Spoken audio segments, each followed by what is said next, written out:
बिस्मिल्लाहिर्रहमानिर्रहीम। Today we are going to start the basic pathology of Robbins. तो जो आज का हमारा पहला टॉपिक है that is causes of cell injury. ठीक है, जो हमारा पहला टॉपिक है हम उसको डील करने जा रहे हैं, causes of cell injury.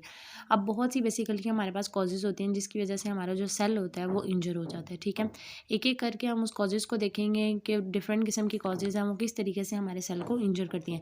Number 1 जो चीज़ आती है दैट इज़ हमारे पास हाइपोक्सिया एंड इस्कीमिया। हाइपोक्सिया का क्या मतलब होता है? हाइपोक्सिया का मतलब होता है कि ऑक्सीजन डेफिशिएंसी। ठीक है, और जबकि इस्कीमिया का क्या मतलब होता है कि रिड्यूस ब्लड सप्लाई। ऑब्वियसली देखें, जब भी बेसिकली किसी भी सेल में हमारे पास इस्कीमिया होता है, इस्कीमिया के का मतलब होता है ब्लड सप्लाई कम होना।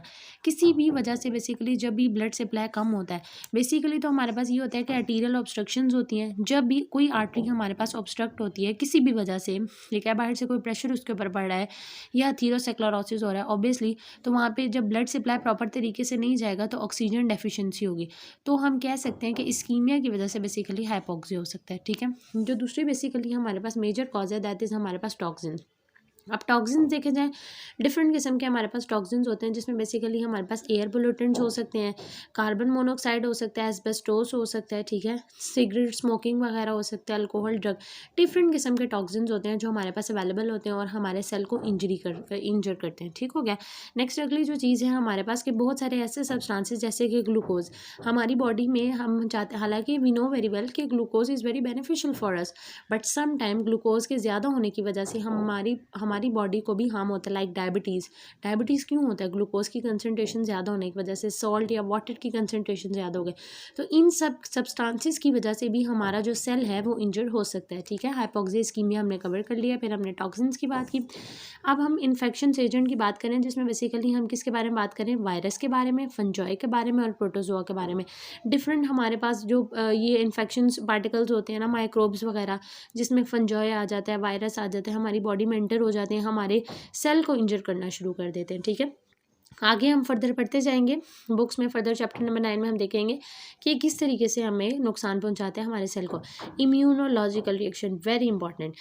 वी नो वेरी वेल कि इम्यून सिस्टम हमारे पास ऐसा सिस्टम होता है हमारी बॉडी में जो हमारी बॉडी को बाहर से आए हुए माइक्रोब से डिफेंड करता है, मतलब उससे हमें बचाता है और हमारे टिश्यूज़ को इंजरी नहीं कॉज करता। नॉर्मली ऐसा होता है, लेकिन सम टाइम ऐसा होता है कि बेसिकली हमारा जो इम्यून सिस्टम है ना, हमारी बॉडी को डिफेंड तो करता है लेकिन वो हमारे ही सेल को इंजर करना शुरू कर देता है। ठीक है, जैसे कि इसकी बेस्ट एग्जांपल मैं आपको अपने नोट से समझाऊंगी, जैसे कि आप लोगों को आई होप क्लियर नज़र आ रहा है। हाँ, ठीक है, इम्यूनोलॉजिकल रिएक्शन जैसे मैंने लिखा हुआ है कि इम्यून सिस्टम जो है हमारी बॉडी को सम डिफेंड करता है, लेकिन सम टाइम होता है कि इम्यून सिस्टम ही हमारी बॉडी को नुकसान पहुंचाता है। ऐसा सिस्टम, ऐसा प्रोसेस जिसमें इम्यून सिस्टम अपनी बॉडी को नुकसान पहुंचाना शुरू कर दे, अपने सेल वगैरह को, अपने टिश्यूज़ को इंजर शुरू कर दे, तो उसको ऑटो इम्यून कहते हैं। ठीक है, अब इम्यूनोलॉजिकल नॉर्मली देखें जब भी आपके पास एलर्जेंस एक्सपोज होता है ना, हमारे पास मैस्ट सेल होते हैं। वी नो वेरी वेल हमारे पास मैस्ट सेल कहाँ पे लोकेटेड होते हैं, और उसके बाद हमारे पास जो मैस्ट सेल होते हैं ना उसके ऊपर IgE एंटीबॉडीज़ होती हैं, वो उसके ऊपर लोकेटेड होती हैं। देखो ये मैस्ट सेल है,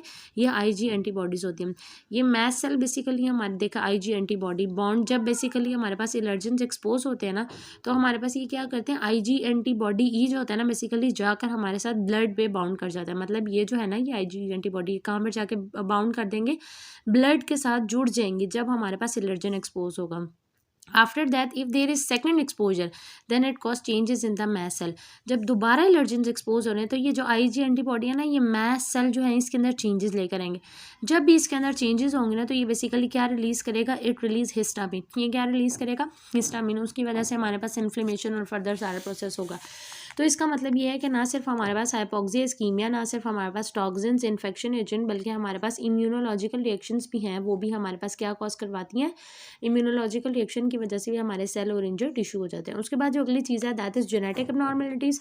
जेनेटिक अबनॉर्मलिटीज़ में आप लोग याद रखें कि सम टाइम हो जाता है जेनेटिकली कोई ना कोई इशू हो जाता है जिसकी वजह से बेसिकली हमारे पास जो सेल हमारे पास होता है वो इंजर होता है। जैसे कि डाउन सिंड्रोम वगैरह में हो गया, जैसे सिकल सेल एनीमिया होगा। अब सिकल सेल एनीमिया की मैं बात करूँ तो इसमें बेसिकली हमारे पास क्या होता है कि हीमोग्लोबिन के अंदर चेंजेस आती है। तो जब हीमोग्लोबिन के अंदर चेंजेस होते हैं, नॉर्मली बेसिकली हमारे पास हीमोग्लोबिन जो होता है बेसिकली हमारे पास फ्लैट जो होता है वो बेसिकली हमारे पास कर्व शेप हो जाएंगे, जिसकी वजह से वो बेसिकली हमारे पास जेनेटिकली डिफेक्ट होता है। ठीक है, तो ये भी हमारे सेल वगैरह को इंजरी करेंगे। ठीक है, या फिर बेसिकली हमारे पास जो हमारा डैमेज है या फिर हमारी जो प्रोटीन है वो मिसफोल्डेड हो गई है किसी सेल के अंदर।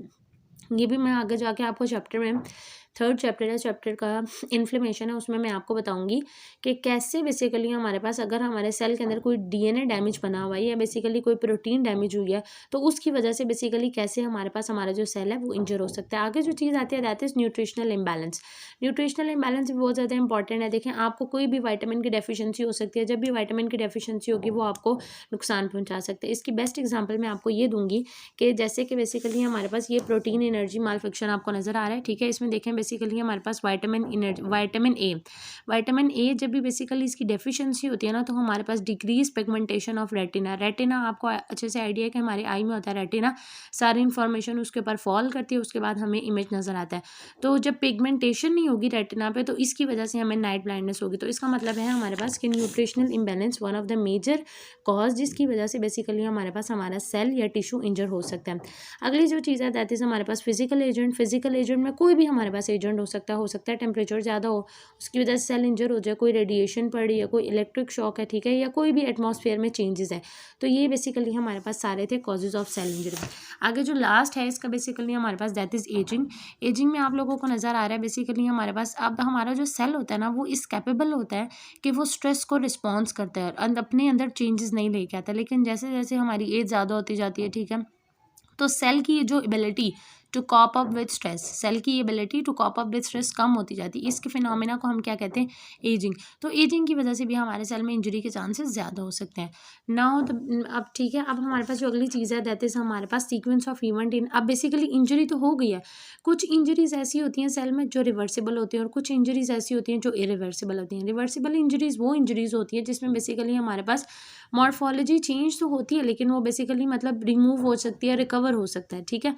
और इरिवर्सिबल इंजरी जो मतलब हमारे पास सेल कम्प्लीटली तौर पे डैमेज हो सके। अब मैं इसकी मॉर्फोलॉजी आपको अपने नोट से करवाने लगी हूँ कि हमारे पास दो मॉर्फोलॉजिकल। बिस्मिल्लाहिर्रहमानिर्रहीम, हम पढ़ने लगे हैं बेसिक पैथोलॉजी का जो टॉपिक है दैट इज़ हमारे पास मॉर्फोलॉजी, कि अगर हमारे पास रिवर्सिबल सेल इंजरी हो रही है तो उसकी वजह से सेल के अंदर क्या मॉर्फोलॉजी मतलब उसकी शेप के अंदर क्या चेंजेस आ रही हैं। हो सकता है वो साइटोप्लाज्म में चेंजेस आएँ, हो सकता है वो न्यूक्लियस के अंदर चेंजेस आएँ, जो भी चेंजेस आ रही हैं हम उन सबको डील करने जा रहे हैं। Let's get started. इसको मैं आपको अपने नोट से करवाने लगी हूँ। रिवर्सिबल इंजरी, ठीक है।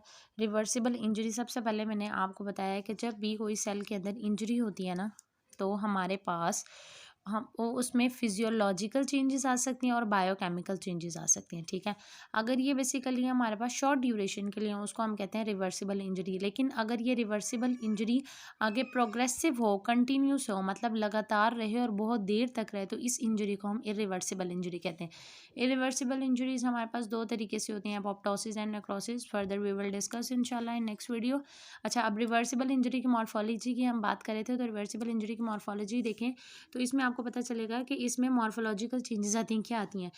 Cellular swelling because of increase in the permeability of membrane. जो रिवर्सिबल इंजरी होती है ना तो एक सेल जो होता है वो स्वेल हो जाता है। देखें, सेल है वो उसने क्या हो जाना है, स्वेल हो जाएगा। क्यों स्वेल होगा? क्योंकि जो इसकी परमेबिलिटी है वो इन्हांस हो जाएगी, ठीक हो गया। और इसकी वजह से स्वेलिंग की वजह से जो इसकी इर्द गिर्द कैपिलरीज हैं वो डिप्रेस हो जाएंगी, जिसकी वजह से जो उसका ब्लड सप्लाई होगा इंटरप्ट हो जाएगा। ऑब्वियसली किसी कैपिलरी पे प्रेशर बढ़ेगा तो उसका ब्लड सप्लाई तो होगा इंटरप्ट, ठीक हो गया। अगर हम नेक्स्ट बात इसको मैं देखूँ तो अगर इसको माइक्रोस्कोपिकली देखा जाए ना स्वेलिंग को, then it is present in the form of vacuole. यानी ये जो स्वेलिंग पीछे मैं आपको बता के आई हूँ कि जो हमारे पास सेल के अंदर स्वेलिंग हो रही है इसको माइक्रोस्कोपिकली आपने देखा तो किस फॉर्म में प्रेजेंट है, वैक्यूल की फॉर्म में, ठीक है।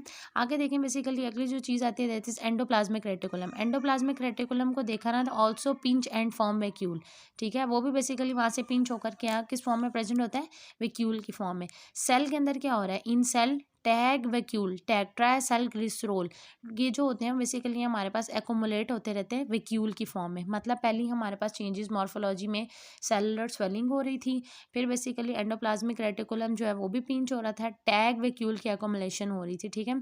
अब याद रखें cells within the reversible changes are eosinophilic. आपको पता है ईओसिनोफिलिक एक डाया होता है, साइटोप्लाज्म में प्रेजेंट होता है, पिंक कलर होता है। लेकिन जब भी रिवर्सिबल इंजरी होती है ना तो ये जो ईओसिनोफिलिक होता है ना इसकी कंसंट्रेशन साइटोप्लाज्म में ज़्यादा हो जाती है। अब इसकी कंसंट्रेशन साइटोप्लाज्म में ज़्यादा जब भी होती है तो ऑब्वियसली पिंक कलर में भी फर्दर इन्हांसमेंट आएगी, ठीक हो गया ना। अब अगली जो बात आती है वो आती है if it goes to reversible then eosinophilic become more prominent. यही बात मैंने भी आपसे डिस्कस की है कि नॉर्मली हमारे पास इओसिनोफिलिक डाई जो है वो साइटोप्लाज्म में प्रेजेंट होता है, इसकी वजह से पिंक कलर होता है। लेकिन जब सेल में रिवर्सिबल इंजरी होती है तो इओसिनोफिलिक डाई ज़्यादा होता है, पिंक कलर की फर्दर इन्हांसमेंट होती है। ये मैंने लिखा हुआ है यहाँ पे ब्लैमिंग। ब्लैमिंग मीन्स, और ब्लैबिंग भी इसके लिए टर्म यूज़ होती है, मतलब इरेगुलर देखिए उसकी बाउंड्री हो जाती है ऐसे तरीके से, ठीक है, इसको क्या कहते हैं, ब्लैबिंग। अब जो उसके अंदर जितनी भी इंट्रासेलर उसके अंदर एडिशंस हैं वो सारी ब्रेक हो जाएंगी, ठीक है। इंट्रासेलर एडिशंस ब्रेक हो सकती हैं। आगे बेसिकली हमारे पास जो चीज़ आ रही है वो आ रही है माइटोकॉन्ड्रियल चेंजेस। अब माइटोकॉन्ड्रियल में क्या चेंजेस आती हैं, माइटोकॉन्ड्रिया में ये चेंजेस आ रही हैं कि बेसिकली माइटोकॉन्ड्रिया में बहुत सारी एमॉर्फस डेंसिटीज़ हो जाती हैं, मतलब एमॉर्फस का मतलब होता है शेपलेस, ठीक है। ये सीक्वेंस वाइज सेलुलर स्वेलिंग हो रही थी, सेल के अंदर टैग वैक्यूल की कैसे एकोमोलेशन हो रही थी, ब्लैबिंग कैसे हो रही थी, इंट्रासेलर एडिशंस कैसे ब्रेक हो रही हैं, क्योंकि इंजरी हो रही है ना, तो ये चेंजेस आ रही हैं। माइटोकॉन्ड्रिया के अंदर क्या चेंजेस आ रहे हैं कि उसके अंदर शेपलेस डेंसिटीज़ मतलब पाई जाती हैं, ठीक हो गया। मतलब जैसे ये बेसिकली हमारे पास ये इस तरीके से माइटोकॉन्ड्रिया का हमारे पास स्ट्रक्चर होता है, ठीक हो गया। और उसके अंदर बेसिकली हमारे पास ये डायलेट हो जाएगा। डायलेट क्यों होगा, ऑब्वियसली जब इसमें मैं बहुत सारी जब इसके अंदर अमॉर्फस डेंसिटीज़ बनना शुरू हो जाएंगी तो वो डायलेट ही होगा। डिटेशन ऑफ राइबोसोम्स, ठीक है, मतलब डिटैच राइबोसोम्स होता है वो डिटैच होता है। अब राइबोसोम आपको पता है ये किस फॉर्म में प्रेजेंट होता है, राइबोसोम हमेशा जो प्रेजेंट होता है वो होता है पोलीसोम प्रेजेंट, पोलीसोम फॉर्म में। पोलीसोम फॉर्म का मतलब होता है बेसिकली हमारे पास पोलीसोम, ठीक है, ये देखिए मैंने यहाँ पे मेंशन कर दिया है कि बेसिकली ये पोलीसोम फॉर्म में प्रेजेंट होते हैं। पोलीसोम का मतलब होता है जब दो यूनिट आपस में मिलते हैं तो ये पोलीसोम फॉर्म में होता है, ठीक है। लेकिन जब ये एक यूनिट इकट्ठा सिंगल होता है उसको मोनोसोम कहते हैं। अब जो वो मोनोसोम था ये पोलीसोम दोबारा मोनोसोम में टूट जाएगा, पोलीसोम दोबारा किस में टूट जाएगा, मोनोसोम में। और जब मोनोसोम, दो मोनोसोम आपस में मिलते हैं ना, ये देखिए मैं यहाँ पे मेंशन कर देती हूँ कि दो जो बेसिकली हमारे पास मोनोसोम होते हैं ना, दो मोनोसोम की वजह से एक पोलीसोम बनता है। तो हमारे पास ये जो पोलीसोम है वो दोबारा टूट के मोनोसोम में कन्वर्ट हो जाता है। क्लम्पिंग ऑफ क्रोमेटिन मटेरियल, जितना बेसिकली हमारे पास क्रोमेटिन मटेरियल है ना वो क्लम्प की फॉर्म में हो जाता है, ठीक है, आपस में उलझ जाते हैं। और इसके अलावा जो लास्ट रिवर्सिबल इंजरी की वजह से मॉर्फोलॉजिकल चेंजेस आ रहा है that is myelin figure, myelin figures बन जाते हैं। मतलब हमारे पास देखो from cell membrane within the cytoplasm, cytoplasm में पता है क्या होते हैं, एक शेप एक जो होती है ना बेसिकली स्ट्रक्चर बनना शुरू हो जाता है जिसको क्या कहते हैं, माइलन फिगर। और वो कहाँ से बनते हैं, सेल मेम्ब्रेन से बनते हैं और विद इन द साइटोप्लाज्म, ठीक हो गया, because shape resemble with in the Mylan sheath of nerve. आपको पता है ना नर्व होती है, नर्व के ऊपर माइलन शीथ होती है for the purpose of protection. तो इसी तरह बेसिकली जो माइलन फिगर्स बनते हैं ना सेल मेम्ब्रेन से साइटोप्लाज्म के अंदर, वो भी बिल्कुल myelin sheath of the nerve cell से रिजेंबल करते हैं, ठीक हो गया।